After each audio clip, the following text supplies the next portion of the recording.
وہ لب بھیجتے ہوئے بڑبڑائی، اپنا چشمہ اٹھایا اور گردن کو ذرا جنبش دے کر آنکھوں پر ٹکایا، جیسے اسے معلوم تھا یہ ہوگا۔ اس میٹنگ کے بعد کیا پلان ہے ان کا؟ وہ کھینچے کھینچے تاثرات کے ساتھ پوچھنے لگی۔ اس کے علاوہ کوئی دوسری میٹنگ نہیں ہے آج؟ وہ ایزل میڈم سے ملنے ہاسپٹل جائیں گے، ایزل میڈم کے ساتھ گزاریں کہ پورا دن؟ وہ زیر لب بڑبڑائی، یس میم۔ اس کی واضح بڑبڑاہٹ سن کر ریسیپشنسٹ نے ہچکچاتے ہوئے کندھے اچکائے۔ Have a good day. اگلے ہی لمحے وہ کہتی ہولڈنگ سے نکلتی چلی گئی۔ وہ تیزی سے، میم آپ کی بک۔ ریسیپشنسٹ کی کتاب پر نظر پڑی تو تیزی سے اس کے پیچھے لپکی، مگر تب تک وہ داخلی دروازہ عبور کر کے جا چکی تھی۔ تیزی سے چلتی جا رہی تھی، اس بات سے بے خبر کہ کسی کی بندوق کے نشانے پر ہے۔ پھر اس کے قدموں کی آہٹ سے خائف ہو کر اسٹریٹ پر پھدکتے سارے کے سارے کبوتر ایک دم سے ہوا میں اڑے۔ شارپ شوٹر کا نشانہ چوک گیا۔ تب تک وہ گاڑی میں بیٹھ کر جا چکی تھی۔ ایف ایم ایس ہولڈنگ پوشیشان سے اپنا سر اونچا کیے کھڑی تھی، گلاس وال سے چھن کر آتے ڈوبتی سورج کی نارنجی کرنیں آفس کے انٹیریئر کو دل فریب منظر بخش رہی تھی۔ اس کی مرکزی کرسی کی عقبی دیوار کا بڑا سا لوگو نقش تھا، ایف ایم ایس ہولڈنگ پر۔ ریسٹ واچ دیکھ کر وقت کا تعین کرتا ہوا میٹنگ ختم ہونے کے بعد سیدھا آفس آیا تھا۔ گڈ ایوننگ سر، اس نے جواباً خفیف سا خم دیا اور کانچ کی بوتل سے ایک گلاس میں پانی اڈیلنے لگا۔ بظاہر سورج کی ڈھلتی کرنوں کو دیکھتا اسسٹنٹ سے اگلے دن کا شیڈیول سن رہا تھا۔ میٹنگ کے دوران آپ کی وائی فائی تھی، جیسے کہ آپ نے کال لینے سے منع کر دیا تھا، اس لیے وہ واپس چلی گئیں۔ اسسٹنٹ نے شیڈیول بند کرتے ہوئے اسے آگاہ کیا۔ اس کے چہرے پر ایک دم مایوسی کا تاثر ابھرا تھا۔ اس نے لنچ کا پلان بنایا تھا جس بارے میں وہ خود ہی بھول گیا، اور یہ کتاب بھول گئی تھی میڈم، میں نے سوچا آپ کو دے دوں۔ اس نے گلاس واپس رکھتے ہوئے کتاب تھام لی۔ Where love has gone. وہ کتنی ہی دیر تک سر تاثرات سے کتاب کے ٹائٹل کو دیکھتا رہا تھا، پھر کچھ جھنجھلاہٹ بھری انداز میں میز پر رکھ دیا۔ کرسی کی پشت سے کوٹ اٹھا کر پہنتا ہوا آفس سے نکل گیا۔ چہرے پر بے نیازی تھی، لیکن اس کی شخصیت پر یہ تاثر سوٹ کرتا تھا۔ وہ ایف ایم ایس کمپنی کا پریزیڈنٹ تھا، حالانکہ کمپنی کا حقیقی مالک اس کا باپ فہیم مرزا تھا۔ سی ایس ایس میں ٹاپ کرنے کے بعد اس نے منسٹری آف ڈیفنس میں اعلیٰ عہدیداروں میں اپنا مقام حاصل کیا۔ ایم او ڈی تھا۔ پہلی اس کی پرسنل جاب تھی تو دوسری پروفیشنل۔ ایک جاب اس کی ذمہ داری تھی تو دوسری اس کا فرض۔ اپنے تدبر اور قابلیت سے اسے دونوں میں ہی مہارت اور برتری حاصل تھی۔ اپنے پیشے سے عشق تھا، اسے اپنے کام سے محبت تھی۔ وہ اتنا ذہین تھا کہ اپنے ایک جملے سے مقابل کو مات دے دیتا۔ اس کی شخصیت کھلم کھلا چیلنج تھی کہ مجھ جیسا کوئی ہے تو سامنے آئے۔ دنیا اسے قرائے کے نام سے جانتی تھی، اصل نام نہیں تھا، مگر قرائے اس نے اپنے لیے خود سزا کے طور پر تجویز کیا تھا۔ وہ بھولنا نہیں چاہتا تھا کہ وہ کون ہے، اس کی حیثیت کیا ہے، وہ کس کا خون ہے۔ قرائے ڈاکٹر کے کیبنٹ پہنچا تو ڈاکٹر کچھ مضطرب دکھائی دے رہا تھا۔ وہ مطمئن انداز میں کوٹ ایک طرف رکھ کر آستینے کونیوں تک موڑنے لگا۔ معذرت خواہ ہوں، آپ نے کل بلایا تھا اور میں آج آ رہا ہوں۔ کیا کروں، وقت نہیں نکال سکا۔ کہیے ڈاکٹر صاحب، ٹرانسپلانٹ کی تیاری ہو گئی؟ وہ اب ڈاکٹر کا چہرہ دیکھنے لگا، جو اس لمحے اس کا اطمینان اور دوسرے لمحے اس کا غصے سے بھرا چہرہ تصور کرتے ہوئے گھبراہٹ کا شکار مایوسی سے کہنے لگا، سوری مسٹر قرائے، مگر ڈونر نے اپنا فیصلہ بدل لیا ہے۔ وہ ڈونیٹ نہیں کرنا چاہتے ہیں۔ کیا مطلب ڈونیٹ نہیں کرنا چاہتے؟ یہ کیسی پالیسی ہے آپ کے ہاسپٹل کی؟ آج کل میں آپ لوگ سرجری کی ڈیٹ دینے والے تھے اور اب اچانک سے کہہ رہے ہیں کہ ڈونر نے اپنا فیصلہ تبدیل کر لیا ہے۔ اس کی گمبھیر آواز بلند سے بلند ترین ہوتی جا رہی تھی۔ وہ کرسی سے اٹھ کھڑا ہوا۔ ہم کیا کر سکتے ہیں مسٹر قرائے؟ یہ سراسر ان کا ذاتی فیصلہ ہے، ہم انہیں مجبور نہیں کر سکتے۔ بالکل ذاتی فیصلہ ہے، مگر میں آپ کے ہاسپٹل کی پالیسیز پر سوال اٹھا رہا ہوں۔ کیا یوں ہی لوگ منہ اٹھا کے چلے آتے ہیں، مریضوں کا وقت برباد کرنے اور عین وقت پر انکار کر دیتے ہیں؟ کیا مذاق چل رہا ہے یہاں پر؟ میں 2 مہینے سے یہاں آپ کے بھروسے پر خوار ہو رہا ہوں۔ ہر گزرتے دن کے ساتھ میری بہن موت کے قریب جا رہی ہے، آپ کو احساس ہے یا نہیں؟ اس میں طیش میں آ کر زور سے میز پر ہاتھ مارا۔ ڈاکٹر اس کے جارحانہ انداز پر گھبرا گیا۔ جی ہاں، ہمیں احساس ہے، مگر میں کیا کہہ سکتا ہوں؟ شاید آپ کی بہن کی قسمت۔ Shut up, just shut up. انگشت شہادت اٹھا کر سختی سے ڈاکٹر کو ٹوکا۔ اسے اس قسم کے الفاظ سخت برے لگتے تھے۔ ڈاکٹر کے چہرے پر ہراس سا پھیل گیا، دونوں ہاتھوں کو کنپٹیوں کو مسلنے لگا اور کوٹ اٹھا کر ضبط کا مظاہرہ کرتے ہوئے ڈاکٹر کی جانب پلٹا۔ مجھے 1 ہفتے کے اندر اندر نیا ڈونر چاہیے، مگر 1 ہفتہ بہت کم ہے مسٹر قرائے۔ I hate repeating myself. مجھے اپنی بات دہرانا پسند نہیں۔ اس کے خوبرو چہرے پر مزید سختی درائی۔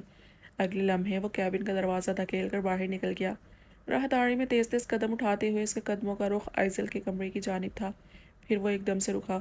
چہرے پر گہری سوچ کا تاثر تھا۔ آہستہ آہستہ کھینچے ہوئے سانپ ٹھکانے پر آنے لگے۔ چہرے کی سختی نرمی میں بدل گئی، جیسے اسے سارے مسئلے کی وجہ مل گئی تھی۔ ناک کا ارادہ ترک کرتے ہوئے اس نے ہینڈل گھما کر اندر جھانکا۔ اسٹریچر پر 20 سالہ لڑکی سو رہی تھی، قطرہ قطرہ گرتی ٹرپ تکمیلی مراحل میں تھی۔ اسے آج نئے سرے سے ایڈمٹ کیا گیا تھا تاکہ کل ٹرانسپلانٹ کیا جا سکے، مگر اس نے کوٹ صوفے پر رکھا اور آرام دہ انداز میں نیند دراز ہو گیا۔ چند ثانیے گزرے تھے کہ وہ سستانے لگا، دن بھر کا تھکا ہوا تھا، اسے جلد ہی نیند نے آ لیا۔ آپ میری ماں اور معصوم بہن کے سامنے مجھے انہی کی گالیاں دے رہے ہیں، کوئی شرم لحاظ نہیں ہے آپ میں؟ آپ کا بھی کوئی رشتہ ہے آپ کی بیوی اور بیٹی میں؟ ایک پل کے لیے ان تمام غلیظ گالیوں کا مطلب تصور کر کے دیکھیں جو بغیر سوچے سمجھے بکتے چلے جاتے ہیں، آپ خود سے نظریں ملانے کے قابل نہیں رہیں گے۔ وہ چلا اٹھا جس کا صبر جواب دے گیا تھا، تحمل کا دامن ہاتھ سے چھوٹ گیا تھا۔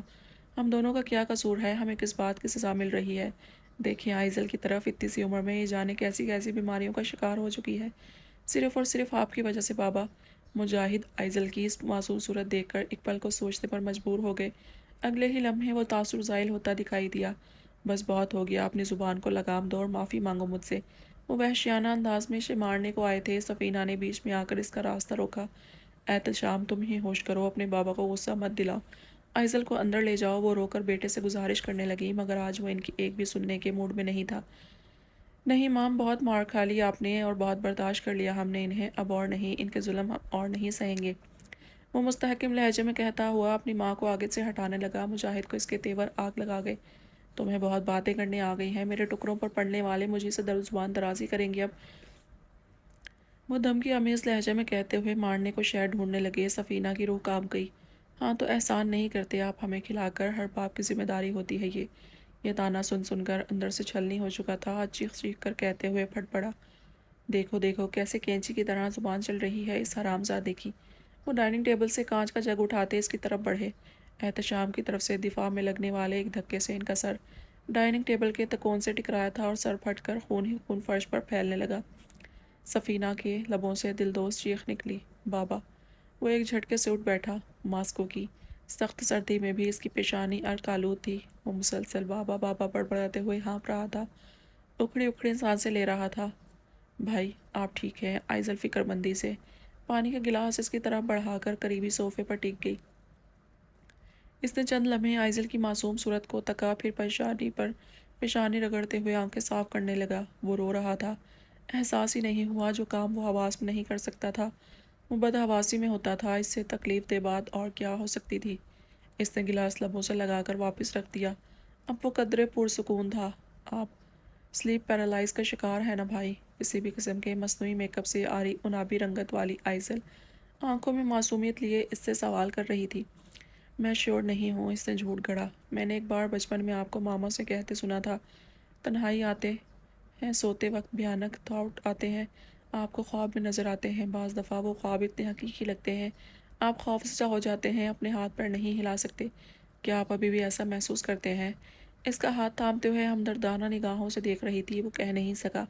وہ ہر روز اس بیماری سے سفر کرتا ہے، ہر روز ماضی کے بھیانک اور ناخوشگوار واقعات اسے تکلیف پہنچاتے ہیں۔ وہ سو نہیں پاتا، اگر سو جائے تو اٹھ نہیں پاتا۔ وہ کہہ نہیں سکا، کہا تو بس اتنا ہی، نہیں ایزو ایسا کچھ نہیں ہے، بس کبھی کبھار سر کا درد اور شدید کام کے چلتے ذہنی دباؤ بڑھ جاتا ہے، اس وجہ سے ایسے الٹے سیدھے خواب آتے ہیں، وہ نارمل انداز میں کہتے ہوئے اپنا ہاتھ چھڑا کر کوٹ اٹھانے لگا، اور پھر اس نے ریسٹ واچ نکالی اور وقت دیکھا۔ آئزل اس کا یقین کر لینا چاہتی تھی، مگر جو اس نے اپنی آنکھوں سے ابھی دیکھا وہ ذہن سے جھٹک نہیں پائی۔ آپ بابا کو پکار رہے تھے بھائی؟ بہت دھیمے سے انکشاف کیا، ان سے جڑی ہر شے ایزو، ہر شے اپنے آپ میں ایک تکلیف ہے، اذیت ہے میرے لیے، مت ذکر چھیڑا کرو ان کا۔ ٹک کی آواز کے ساتھ اس نے ریسٹ واچ بند کی اور اپنا کوٹ اسے پہناتا ہوا سرد لہجے میں بولا، آپ کو وہ یاد آتے ہیں؟ کندھوں پر کوٹ درست کرتے ہوئے اس سے پوچھنے لگی۔ وہ 7 پردوں میں بھی اس کی آواز کی نمی محسوس کر سکتا تھا، مگر کچھ کہنے سے گریزاں تھا۔ 10 بج چکے ہیں، میرے خیال سے ہمیں چلنا چاہیے، ماما ہماری وجہ سے پریشان ہو رہی ہوں گی۔ اس نے اسے ایسے نظر انداز کیا جیسے سنا ہی نہ ہو، پھر اس کی کلائی تھامی اور ہاسپٹل کی راہداری سے نکلتا چلا گیا۔ وہ اس کی کیفیت کا اندازہ لگا سکتی تھی، اس لیے دوبارہ سوال کرنے سے اجتناب کیا۔ ہاسپٹل کے پرحرارت اور پرسکون ماحول سے نکلی تو یکدم باہر کی سردی اس کی ہڈیوں میں گھسنے لگی، جبکہ وہ وائٹ شرٹ میں بھی مطمئن سے چل رہا تھا۔ سردی لگ رہی ہے بہت، وہ ٹھٹھرتی ہوئی خود میں سمٹی۔ اس نے بازو دراز کر کے اسے اپنے ساتھ لگا لیا۔ پارکنگ میں گاڑی پہلے سے انتظار میں کھڑی تھی، ان دونوں کے لیے دروازے وا کر دیے گئے۔